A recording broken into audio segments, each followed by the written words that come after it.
రాయలసీమకు ఆ పేరు ఎలా వచ్చింది? ఇప్పుడు వచ్చింది. ఎవరు పెట్టారు? తెలుగు నేలపై ఈ పేరుకు ప్రత్యేకత ఉంది. రాయలసీమ అనే పేరు లేకముందు ప్రస్తుత అనంతపురం, కర్నూలు, కడప, చిత్తూరు జిల్లాలు, ప్రకాశం జిల్లాలోని కంబం, మార్కాపురం, గిద్దలూరు ప్రాంతాలను, కర్ణాటకలోని బళ్ళారి, తుమ్కూరు, దవన్గిరి ప్రాంతాలను దట్ట మండలం అని పిలిచేవారు. ఇంగ్లీష్ లో ఒక ప్రాంతంపై అధికారాన్ని బదిలీ చేయడాన్ని సీడెడ్ అంటారు. 1792లో మూడో మైసూరు యుద్ధం ఒప్పందంలో భాగంగా ఈ ప్రాంతం నిజాం రాజుకు వచ్చింది. అక్కడ నుండి 1800 వరకు రాయలసీమ నిజాం పాలనలోనే ఉండేది. ఆ తర్వాత మరాఠాలు టిప్పు సుల్తాన్ నుంచి దాడులు ఎదుర్కొన్న అప్పటి రెండో నిజాం రాజు బ్రిటిష్ సైన్యం సహాయం కోరాడు. ఇదే సైన్య సహకార పద్ధతి. బ్రిటిష్ వారి సహాయానికి ప్రతిగా ప్రస్తుత రాయలసీమ ప్రాంతాన్ని బ్రిటిష్ వారికి దత్తత ఇచ్చారు. దీన్ని బ్రిటిష్ వారు అప్పటి మద్రాస్ రాష్ట్రంలో కలిపి సీడెడ్ అని పిలవడం మొదలు పెట్టారు. ఇది 1800వ సంవత్సరంలో జరిగింది. సీడెడ్ జిల్లాలను తెలుగులో దట్ట మండలాలుగా వివరించేవారు. అందుకే దట్ట మండలం అని పేరు వచ్చింది. రాయలసీమ నామకరణం మద్రాస్ రాష్ట్రం నుంచి ఆంధ్ర రాష్ట్రం విడిపోవాలనే ఉద్దేశంతో ఆంధ్ర మహాసభలు జరిగాయి. ఆంధ్ర మహాసభల్లో భాగంగా సీడెడ్ జిల్లాల సమావేశాలు 1928 నవంబర్ 17-18 తేదీల్లో నంజాల్లో జరిగాయి.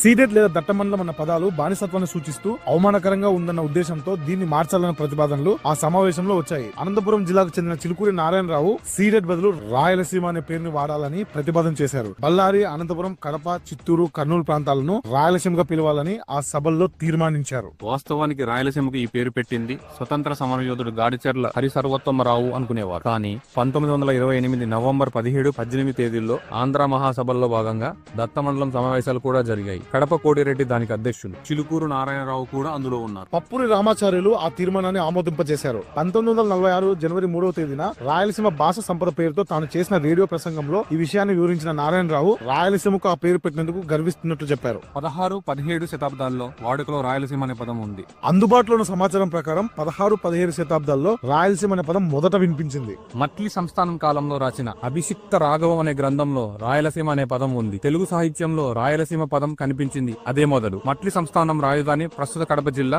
సిద్ధవటం దగ్గరలో ఉండేది అని కృష్ణారెడ్డి వివరించారు.